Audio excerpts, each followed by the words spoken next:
Okay, I've received my 2-inch filter wheel and from China, and I'm now going to open it. Okay, let's fish it out. I've cut it with a scissor.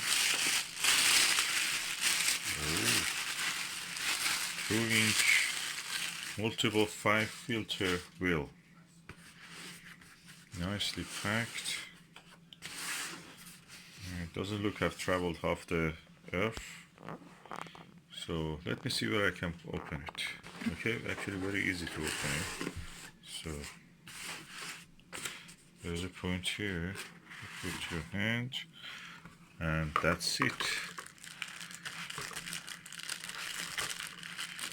Oof, wow,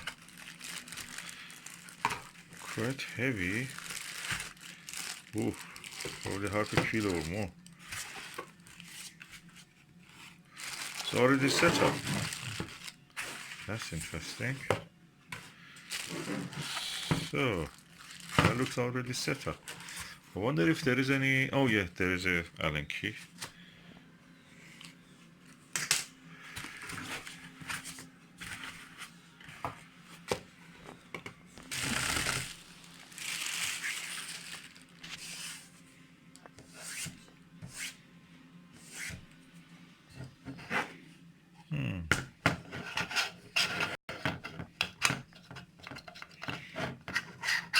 Okay, that's the focuser part. Which I think was. Oh yeah.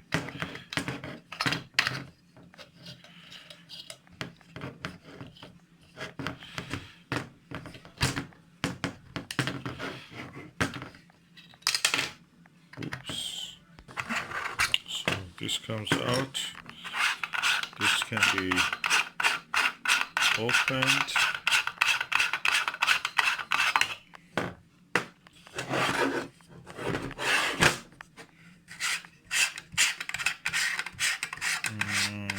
This can also be opened.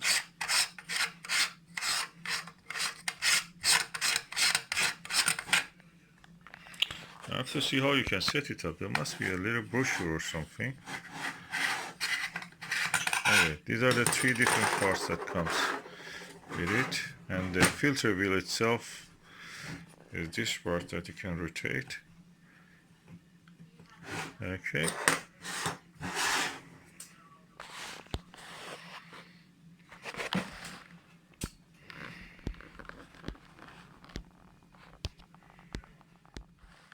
Actually, I found that this part and this part also can be separated. Now let me figure out how you can set it up actually, and open and of course put my filters in it. 5 filters it takes. I'm finding more parts in this now. This and this can be separated also. Now I know that. Okay. Okay, gradually making sense. This part. First, we have to put the filter wheel this side. This is the side which goes toward the telescope, and this is a 2-inch barrel focuser that goes here. So you have to install this here. Then you turn it over, and this is the side that you have to attach this one using one of these, like this, and you can either attach it like that or pass it through here and do it. And okay, this side goes on here like this.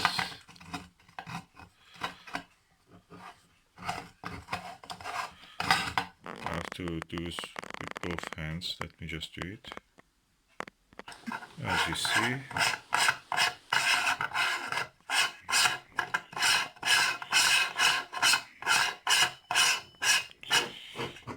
Practically this side is toward the telescope, this side toward the eyepiece.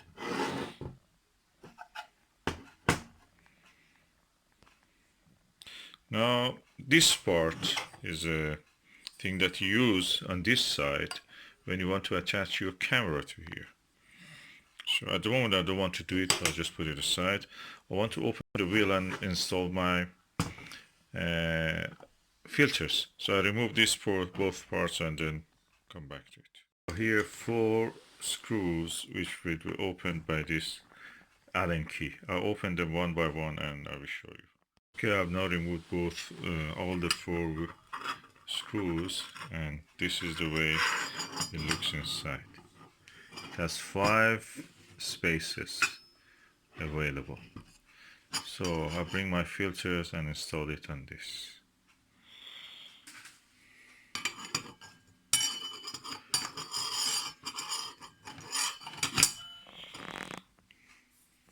This is a bit greasy there, but anyway.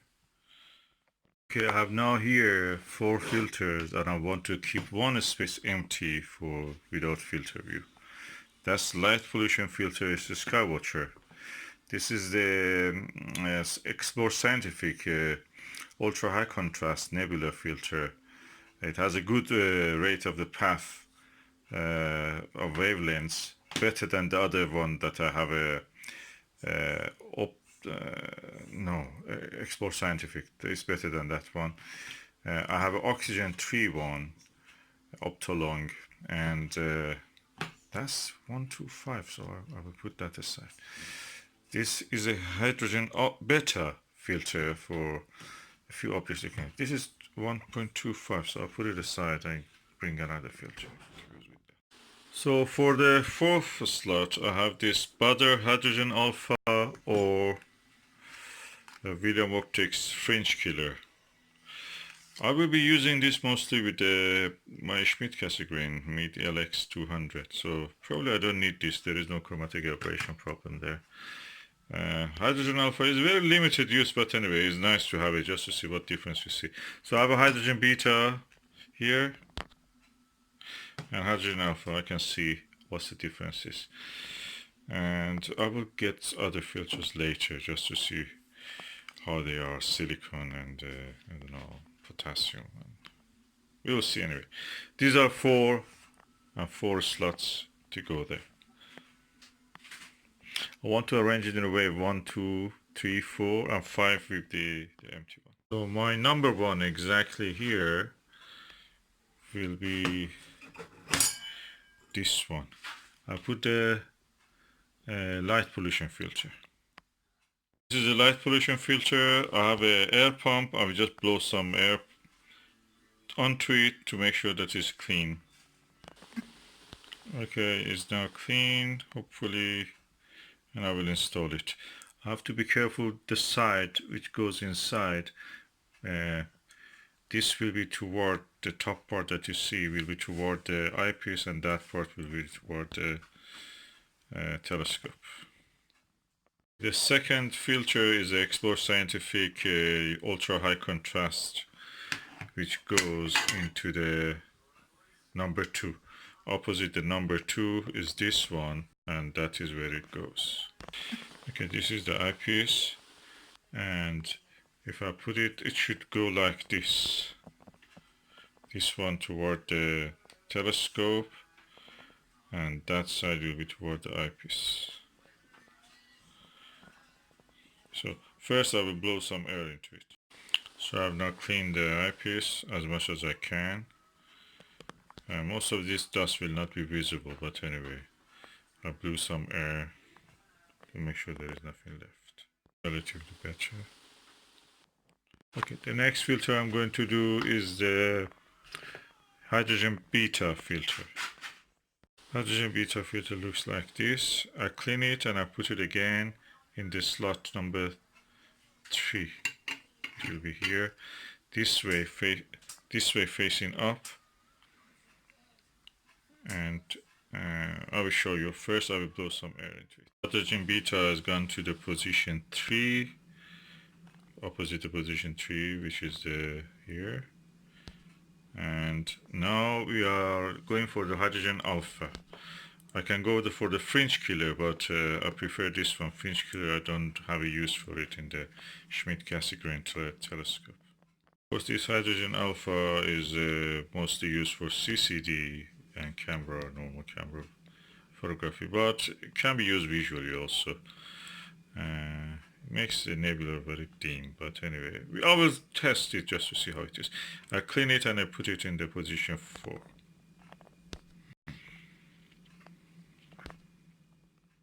This is a hydrogen alpha and I put it in position 4. Which position 4 is here, opposite of it is here, and it goes like that.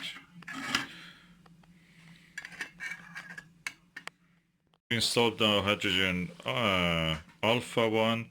It's a butter filter. I must say it was the easiest actually to install.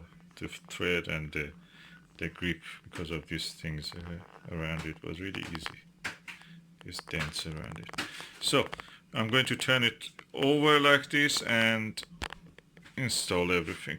Pack it back. Okay, I've now installed the filter wheel and I'm going to put the top part. I will use both hands because I don't want to make a mess. But the bottom one is this and the top one, which goes outside, is here. Okay, it seems I made a mistake. So this, I changed the direction. From this side, I'll put the thick side to this side. So practically they will not get cut. I couldn't close it. Now you see that it makes sense because this shaft here is long and thick, and this can support the thickness of these filters.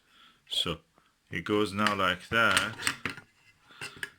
and this part can come on the top. Yeah, fits perfect. Now I just put the holes opposite each other, and I just screw the screws with the Allen key. This, you have to be careful that the holes fall on each other, the hole down and the hole up. They must be opposite each other, otherwise you will not see anything. Practically it will be blocked. Complete filtration. Okay, when you want to install the eyepiece part of the filter wheel, you have to be careful. Don't put it horizontally because the grinding effect of this screw and this metal screw may cause some chips which will fall on your filter. So hold it like this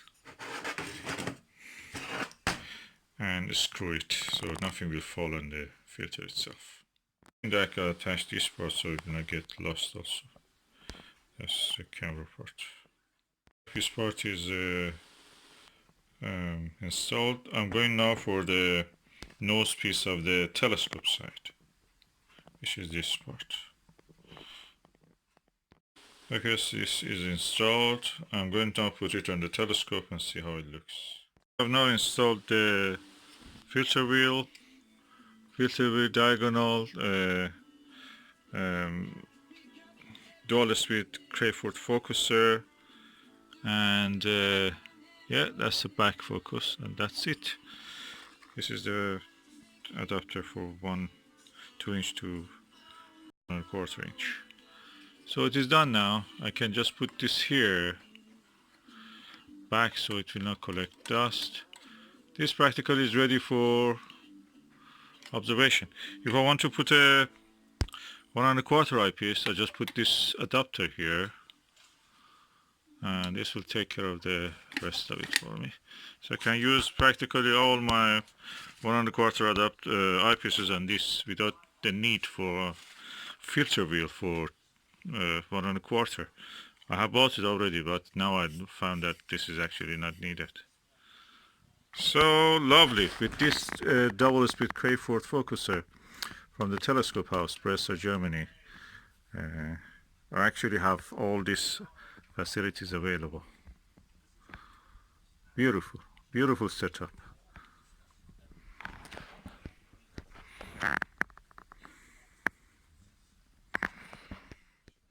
I'm observing from that side, I easily can see the numbers here. So for example, this is number 1, that's the light pollution filter. And if I want to not have any filter, I'll go to number 5, hopefully. There is it. Number 5 is no filter, and I can show you that there is no filter now. can see through the hole directly.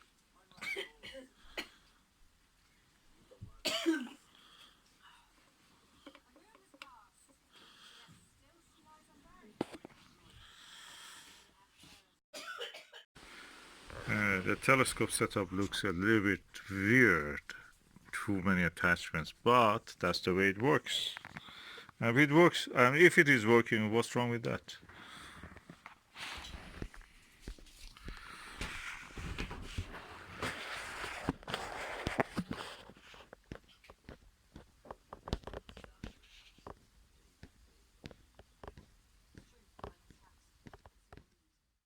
Okay, after many nights that we didn't have any clear sky, it was rainy or cloudy. Now for the first night we have some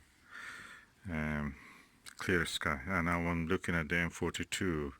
So easy to change between the filters. I'm so happy that I have installed this just before going for observation. This 2-inch focuser is amazing. It really works well, and everything is so fine and detailed. The setup really works for me well.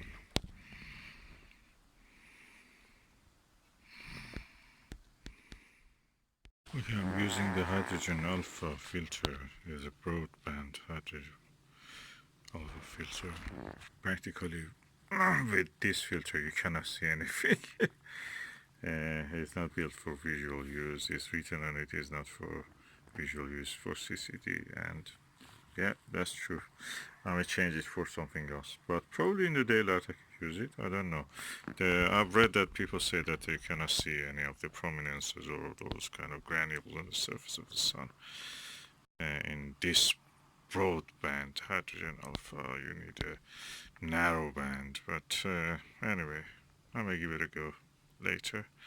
Of course, I have to use the solar filter in front of the aperture opening, then with the filter try to see what I can see.